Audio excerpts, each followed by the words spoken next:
안녕하세요. 김대복입니다. 11월 5일 국내 시장은 미중 무역 협상에 대한 기대감으로 위험자산 선호 현상이 나오면서 양대 지수 모두 상승 마감됐습니다. 외국인들은 그 코스피에서 3,334억, 코스닥에서 286억의 매수를 보이면서 지수 상승을 주도한 반면 기관들은 코스피나 코스닥에서 매도하고 선물시장에서 매수하는 차익 매도 거래를 진행했습니다. 오늘 원달러 환율이 1157원대로 다시 1.7원이나 빠져서 외국인들에게 우호적인 어떤 환경을 조성했다, 이렇게 볼 수가 있겠고요. 중국 금융당국이 이제 유동성 공급을 위해서 인민은행에서 MLF 중기 유동 지원 대출을 나서 가지고 기존 3.3% 금리를 3.25까지 인하했습니다. 그래서 중국의 MLF 금리를 낮춘 것이 결국은 국내 시장을 포함한 아시아 시장에 긍정적인 역할을 했다, 이렇게 볼 수가 있겠습니다. 자, 2142라인에 이제 회복하고 672라인을 이제 탈환한 이런 국내 시장인데, 11월 6일 날 국내 시장도 상승의 어떤 트렌드를 조금 더 이어갈 가능성이 높다. 코스피 같은 경우에는 갭런이 나왔고요. 이 갭런이 나왔습니다. 갭을 내고 나서 러닝하는 이런 흐름들이 나왔고, 직전의 고점이 2147이니까 이 자리를 테스트하는 자리까지는 위로의 변화가 나올 것이다. 물론 2150 영역에서는 단기 상승에 대한 경계 매물도 만만치 않을 것이다. 근데 오늘처럼 외국인들의 수급이 계속 유입된다면 시장 흐름들은 지금 현재 조금 더 확장하는 이런 시장 흐름이 나올 수가 있고, 내일 만약에 강하게 갭상승 떠서 외국인의 수급이 약간 움츠려지면 오히려 가격 보정 작업이 나올 가능성이 높다, 이렇게 봅니다. 여전히 상승 추세 구간에 있기 때문에 외생 변수나 수급에 의해서 조정이 나오면 좋은 매수의 기회이다, 이렇게 보겠고요. 매수 가격대는 2135라인 이하에서는 적극 매수하고 2150 영역 이상에서는 부분적으로 비중을 축소하는 전략 제시해 드리도록 하겠습니다. 자, 코스닥 보겠습니다. 코스닥은 오늘 외국인들이 매수세를 또 유입시키는 이런 흐름들이 나와서 똑같이 코스닥도 672라인을 회복하는 시장 흐름이 나왔습니다. 이미 지금 현재 제가 하단에서 675까지 일단 열어두라고 했는데, 현재 흐름상에서는 680선까지 추가 오픈하는 전략이 필요하겠고요. 마찬가지로 추세를 확장하는 이런 시장 흐름에서는 수급의 주체가 서는 것이 중요하다, 이렇게 보겠고요. 수급의 주체가 외국인이 만약에 주체를 선다면 기관들의 매도가 나오더라도 무난히 달성 위로의 변화를 줄 수가 있는데, 기관의 오늘 매물을 들어보면 677억의 매도가 나왔습니다. 코스닥에서. 그래서 기관 매도가 좀 더 많으면 이게 부분적으로는 경계 매물들이 추가적으로 나오면서 시장에 발목을 잡을 가능성이 높다, 이렇게 보입니다. 따라서 내일도 기관의 매도 물량이 축소되는지 여부를 동시에 체크하는 전략이 좋겠고, 아래로 내렸을 때 665 이하의 적극적인 매수, 680선에 근접하는 자리에서는 비중 축소 관점에서 접근하는 전략 제시해 드리도록 하겠습니다. 자, 11월 5일 단기 및 끝장 종목 한번 보도록 하겠습니다. 첫 번째 종목은요, 파미셀입니다. 파미셀이고요. 파미셀은 기본적으로 이제 줄기세포 관련주이죠. 세계 이렇게 보면 하티셀 크림, 이게 지금 현재 어떤 주력 제품이라고 할 수 있는데, 지금 현재 2016년 11월부터 울산 바이오 케미칼 사업부에서 나오는 유클레오시드, 이게 수요가 계속 최근에 들어서 늘어나고 있다 이렇게 보입니다. 그래서 이번 분기에도 지난해 3억 정도 영업이익이 났는데 상반기에 18억이 났죠. 그래서 지금 수익도 나는 이런 구조이다 이렇게 볼 수가 있고, 파미셀은 말씀드린 대로 그 세계적인 어떻게 보면 RNA 치료제의 어떤 적용증이 확대되는 이런 과정에서는 유클레오시드의 어떤 수요가 계속 늘어나게 됨에 따라서 이쪽의 기대감이 굉장히 크다 이렇게 보입니다. 자, 목표치는 11,000원으로 잡고 가시고요. 11,000원으로 목표치는 조금 잡고 가셔도 무방하다. 이 종목은 단기 및 스윙 관점에서 접근하시고요. 아래로 내렸을 때 8,500원, 여기를 손절 라인으로 잡아주는 전략, 11,000원, 그리고 매수는 9,000원 전후, 그리고 9,150원에서 8,850원까지 평단을 9,000원 전후로 맞춰가는 매수 전략 유효하다 이렇게 보겠습니다. 자, 오늘 두 번째 종목이요. 두 번째 종목은 LMS입니다. LMS이고요. LMS는 이 방송을 통해서 지금 유튜브에서 여러 번 소개시켜 드렸던 종목이죠. 이미 10월만 해도 3번 정도 소개시켜 드렸는데 여러분들 동영상 한번 참조해 보시면 좋은 결과 있을 거다 이렇게 보겠고요. 이 회사는 프리즘 시트 우리나라 선도 기업입니다. 최근에 이제 복합 그 프리즘 시트 수요가 스마트폰의 중저가 폰에서 채택됨에 따라서 여기에 대한 기대감이 굉장히 크다 이렇게 보겠습니다. 금년도 상반기에 지난해 이제 영업이익이 113억이었는데 상반기에 그 227억의 영업이익이 났고요. 하반기에도 동일하게 난다면 하반기에 476억 정도의 영업이익이 난다 이렇게 봅니다. 476억 정도가 영업이익이 476억이면 지난해 118억이었잖아요. 영업이익이 급증하죠. 급증하는데 주가가 단기적으로는 이렇게 좀 많이 올라 있지만 시가총액이 2,260억밖에 되지 않습니다.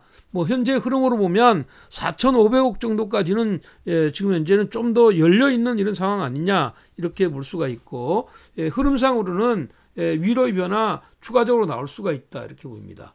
자, 단기적으로는 28,500원, 중기적으로는 33,000원까지 열어두는 전략 유효하다 이렇게 보겠고요. 25,500원, 25,500원에서 24,800원까지 매수 관점에 접근하고 23,500원을 손절 라인으로 잡아주는 매수 공략 유효한데, 동종목은 이익의 모멘텀과 같이 성장의 흐름으로 가는 것이니까 단기 또 스윙 관점에서 접근하셔도 무방하겠다 이렇게 말씀드립니다. 자, 오늘 세 번째 종목은 이지케어텍입니다. 이지케어텍이고요. 이지케어텍은 지금 현재 그 동사 같은 경우에는 그 종합병원에 들어가는 의료 정보 시스템 업체입니다. 이 의료 적용 시스템 업체에 있는데 사실은 우리나라 종합병원에 이런 쪽에 그 굉장히 어떤 파워를 가지고 있는 회사이다 이렇게 보겠고요.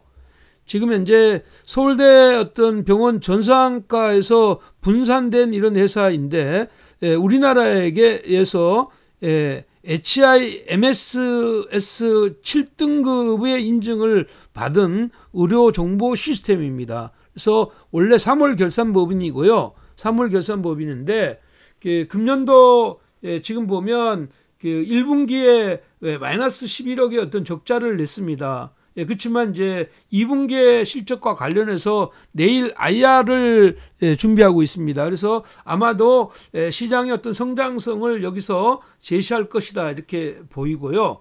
윗단은 지금 현재 19,000원, 19,000원까지 열어두는 전략, 목표치를 19,000원 정도로 보시고요. 지금 내일 또 매수 관점에 접근하는데 17,200원, 그리고 17,200원에서 16,500원까지 매수 관점에서 접근하시고 하단을 15,700원으로 가져가는 전략인데, 이 종목의 경우에는 오늘 거래가 시키면서 위로의 변화가 나왔으니까 이 거래량 시켰던 어떤 중심부를 이탈하지 않으면 추가적으로 위로의 변화가 나올 수 있다, 이렇게 보고요. 여전히 단기 스윙 모두 가능한 종목이다, 이렇게 말씀드리겠습니다. 자, 오늘 그 네 번째 종목은 DHP 코리아입니다. DHP 코리아 하면 뭐 대표적으로 저만제 그 안가용 저만제 전문 제조업체이다, 이렇게 볼 수가 있습니다. 그 지난해 이제 한 100억 정도의 영업이익이 났는데 올해 이미 83억의 상반기에 영업이익이 났고 하반기에도 어떻게 보면 실적은 이어질 것이다. 결국은 이제 그 흐름상으로 보면 금년도 영업이익이 한 170억 정도가 나는데 지금 현재 시가총액은 1,300억 밖에 되지 않습니다. 단기적으로 좀 오랫동안 기었잖아요. 이렇게 5,960원에서 이렇게 반전해서 돌고 이제 21선과 62일선이 정배열 모두에 안착되면서 거래가 터졌는데 아직도 기관의 매도는 계속 나오는 상태입니다. 그러나 외국인의 매수가 꾸준히 들어오고 있어서 상단의 변화는 9,000원 전후까지는 열어둬야 된다. 241선이 있는 자리, 이 자리 9,000원까지 목표치를 오픈하시고 하단으로는 7,950원에서 7,700원까지 평단을 7,900원 이하로 잡는 것이 좋겠다, 이렇게 보겠고요. 7,300원을 손절 라인으로 가져가는 단기 전략 제시해 드립니다. 거래가 터졌지만 기간 수급이 아직까지는 안 들어온다는 게 여기 약간 부담이죠. 그렇지만 여전히 단기적으로는 시세가 날 수 있는 이런 구간이다, 이렇게 말씀드리겠습니다. 자, 오늘 마지막 종목은 HLB입니다. HLB. 자, HLB 같은 경우는 최근에 계속 연속적으로 제가 소개해 드렸던 것이고요. 결국은 지금 HLB는 중기적인 관점과 단기적인 관점의 어떤 중요한 기로에 있다, 이렇게 보입니다.